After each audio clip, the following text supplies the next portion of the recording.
All right, I'm gonna make another video. This is for mostly indie rock pickups from albums that I picked up. And the first album I'm gonna show is from a band that I discovered around 1996 is when their first album came out. And I bought the CD based on they were playing it at the record store I was at. I believe it was at Harmony House in the mall, McComb Mall in Michigan. And I was like, this is really cool. And it's basically a band of female cellists, and they were playing this kind of gothic rock kind of indie music, and the band's called Rasputina. And this is their album from 2010 called Sister Kinderhook. And this is a really interesting album. The musicians on here, they're all cellists. There's like a drummer and maybe a bass player as well. Maybe some electronic elements on this newer album from 2010. But the early albums were just cello and maybe some either live drums or maybe, electronic drums. I'm not 100% sure. But very gothic sounding. The lyrics all deal with kind of like stuff from the 1800s or 1700s even, or even 1600s. It's very feminist too. A lot of songs in here about being a woman back in that time period, how difficult it was and things like that. But anyway, Melora Krieger is kind of like the mastermind of Rasputina. And yeah, she has had a pretty hard time around after this album. I believe, she said she was hacked and her computer was hacked. She had identity theft issues. At least all that's this kind of stuff that's been reported. But anyway, this is a really interesting album. It's gothic indie rock, and it's the cello. Multiple cellos are the main instrument on this album. And yeah, this album has actually gone up quite a bit in price too, because not too many of these are pressed. I really hope that some of those early albums get repressed, because those albums are really, really good. And this album's pretty good as well. Next album.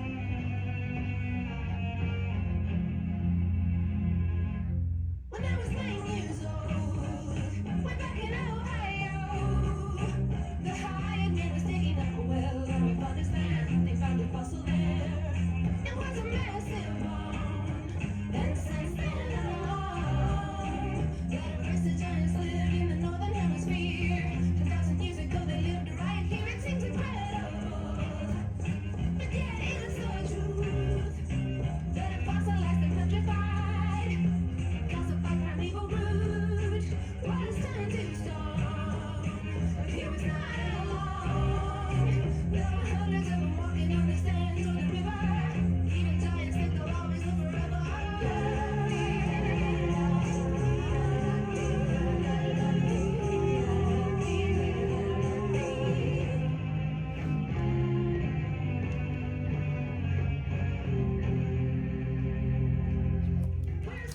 Next album is band Shudder to Think. This is the Pony Express record. This is in my top 10 probably favorite albums of all time. And yeah, bold statement, but this is a really, really, really, really fantastic album. It came out in 1994. And it's kind of like really alternative rock. Craig Wedren is the main singer-songwriter for the band, and he's done a lot of soundtrack work. This is a fantastic album. This is one of my favorite records of all time. It's just a really, really, really, really good hard rock alternative record. And yeah, I'll try to play some from this if it passes the copyright. And another album I picked up from 1993 is Tom Petty's Greatest Hits. I think I got a deal on this on Amazon or something, maybe even eBay. This is pretty much all I need myself from Tom Petty is the Greatest Hits. I do like Tom Petty, but I do like his hits more than anything else. So this is a good record. Another one of my favorite albums of all time. I really kind of got lucky. There's actually one more record in here that was a favorite of all time for me as well.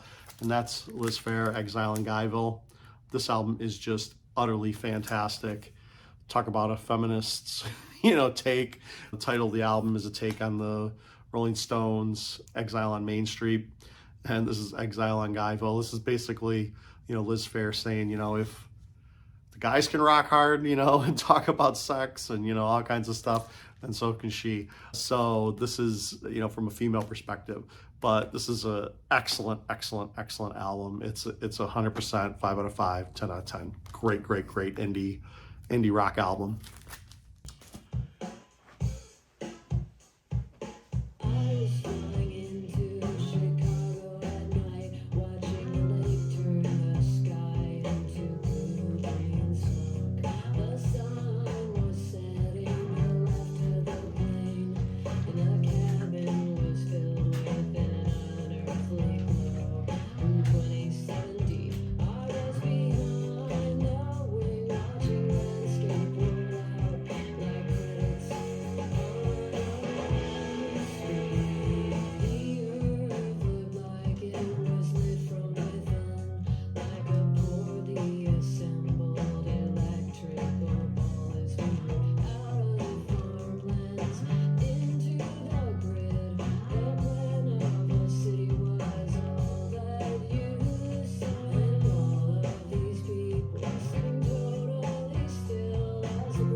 Another album that is a 5 out of 5, 10 out of 10, 100% is Tori Amos, Little Earthquakes.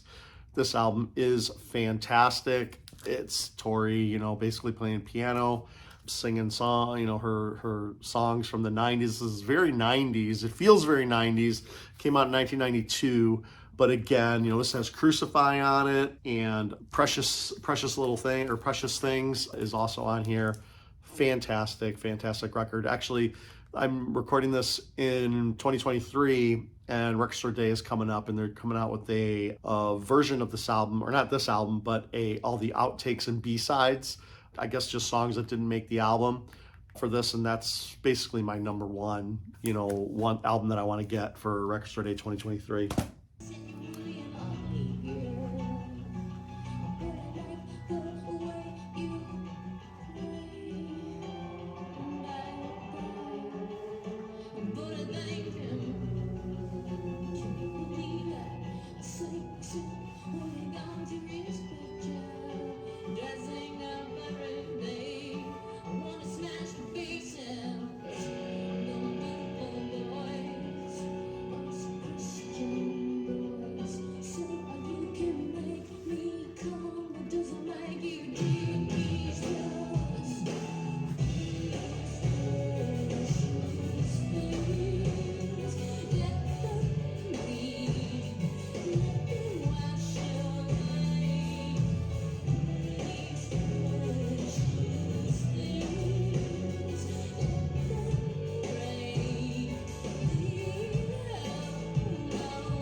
Next album I got was from Frank, Phranc is how she spells it.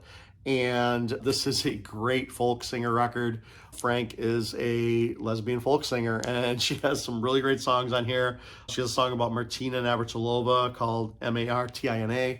She spells out her entire name. There's just some really good political songs on here as well, you know, about how swastikas are bad, of course.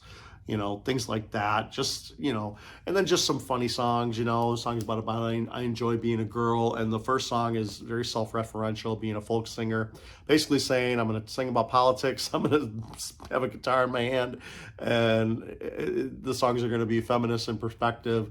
And yeah, it's another fantastic album. And this album cover is so great. It's so inviting.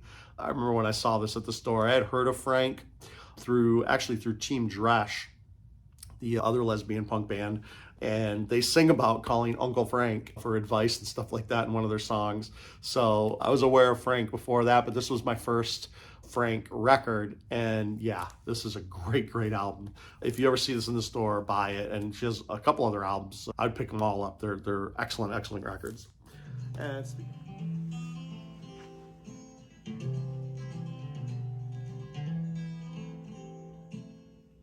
They're giving away acoustic guitars on MTV. They got a Dylan look-alike holding up a Gibson for all the world to see. 'Cause now everybody wants to be, everybody wants to be, everybody wants to be, everybody wants to be a folk singer.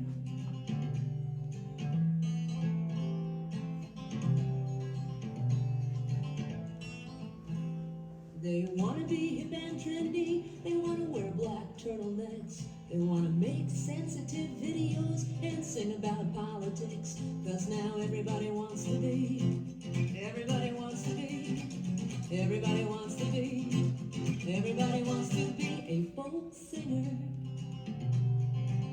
Records. And speaking of Record Store Day, I got Girls in the Garage. This is volume 2. And these are just fun records. They all have an insert that talks about the bands and, you know, where they got the 45s from, kind of like a little bit of history of the bands, which is kind of cool. You know, that's kind of what intrigues me about these, is just a little bit of history that you learn about these bands and, you know, where they came from, and, you know, just a little bit of history about, you know, why they were, you know, where they recorded, you know, kind of, you know, if they went on to do anything else after this and stuff like that. And I also got volume 3. And I can't remember if both these came out on the same Record Store Day. I think they did, but I think that's why I have them, but I'm not sure. I'm not 100% sure. I might have actually bought these after the fact too. I'm not 100%. But yeah, this is Girls in the Garage, volume 3. And the last record I got that was an indie, kind of an independent release, is Bob and Doug McKenzie, Great White North. This album is just funny. I actually like their movie as well, Strange Brew. Strange Brew is a pretty funny movie, especially all the, you know, the Canadian references, you know, about hockey and all that stuff, and just everything Canadian. You know, this is a really, really, really funny record. Or Bob and Doug McKenzie are just really funny. Really good stuff here. And that's all I picked up for indie. This is actually going to be a short one. I'll try to put in some songs and stuff like that, like I normally do. All right, thanks.